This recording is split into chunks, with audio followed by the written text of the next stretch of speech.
नमस्कार मित्रों, मैं हूं प्रज्ञा। आप सभी का स्वागत है। तो कुंडलिनी विषय पर हम आगे चर्चा करते हैं।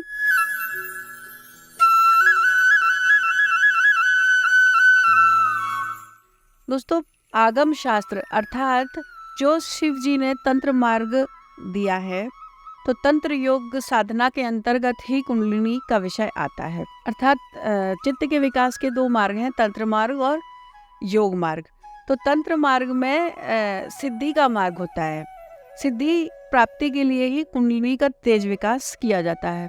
कुंडलिनी एक शक्ति है जो मूलाधार में निवास करती है। ये शक्ति वही देवी माया है जो सृष्टि के कण कण में विद्यमान है। जितना भी प्रकट ऊर्जा है, जितनी भी विकास की गतियां हैं, जो भी हमें सृष्टि में दिखाई दे रहा है, वो सभी कुंडलिनी शक्ति या देवी माया की शक्ति है जो कण कण में निवास करती है।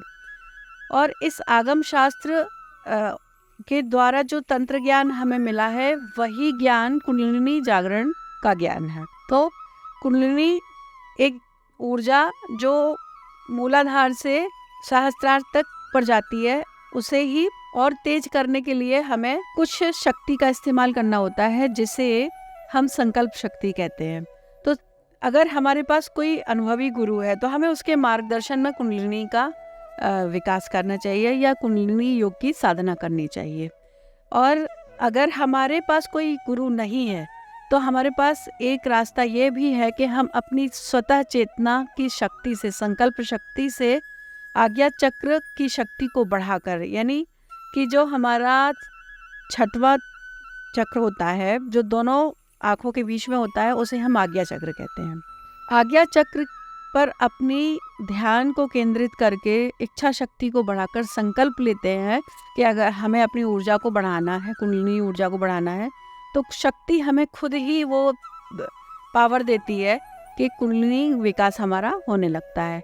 तो संकल्प शक्ति से अगर साधक में इतनी लगन है कि वो अपनी संकल्प की शक्ति से कुंडलिनी को जागरण करना चाहता है, तो वो ऊर्जा हमें सहायता करती है।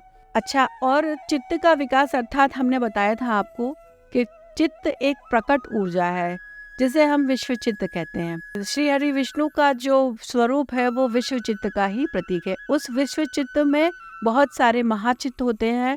महाचित्त में बहुत सारे कारण शरीर होते हैं और वो कारण शरीर ही अलग अलग सूक्ष्म शरीरों से कनेक्ट होते हैं और सूक्ष्म शरीर स्थूल शरीर से कनेक्टेड होते हैं। तो यही पूरी सृष्टि की रचना है। इन सभी 27 गुण जो अलग अलग होते हैं, उन सभी गुणों से मिलकर के ये पूरी जगत की माया बनी है। आपने देखा होगा प्राचीन मंदिरों में शिव पिंड में शिव शक्ति का जो वर्णन है, भगवान शिव के साथ में एक सर्प होता है, तो वो सर्प कुंडलिनी जागरण का प्रतीक है। अर्थात हमारी ऊर्जा ऊपर की ओर है अगर, तो वो एक सर्प की आकृति बनाती है। तो शिव की ऊर्जा सहस्त्रार्थ तक है, मतलब शिव और शक्ति का मिलन हो चुका है।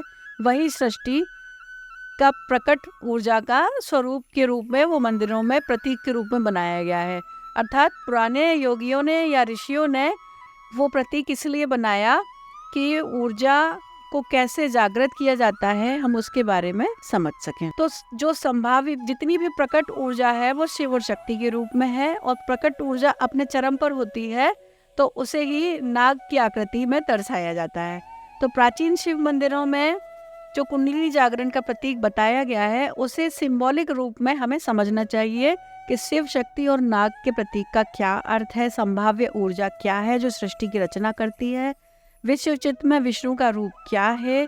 विश्वचित्त और विष्णु का अर्थात है संपूर्ण विश्व की जो प्रकट रूप की ऊर्जा, समस्त सृष्टि की स्मृति का जो पोल है वही विश्वचित्त है, वही विष्णु है, और वही शिव और शक्ति जो जीवन ऊर्जा को प्रकट रूप में दर्शाती है। सृष्टि के निर्माण, उत्थान और पतन के लिए जो शक्ति काम करती है वही कुंडलिनी शक्ति है। तो इसीलिए मंदिरों में जो प्रतीक बनाए गए हैं, उन प्रतीकों से हमें समझना चाहिए कि ऊर्जा क्या है, सृष्टि क्या है, और देवी शक्ति क्या है, कुंडलिनी ऊर्जा क्या है। इसके साथ में एक चीज और समझने की है कि शेषनाग का अर्थ है जो प्रकट ऊर्जा है, जिस ऊर्जा की सहायता से ये सृष्टि का निर्माण होता है।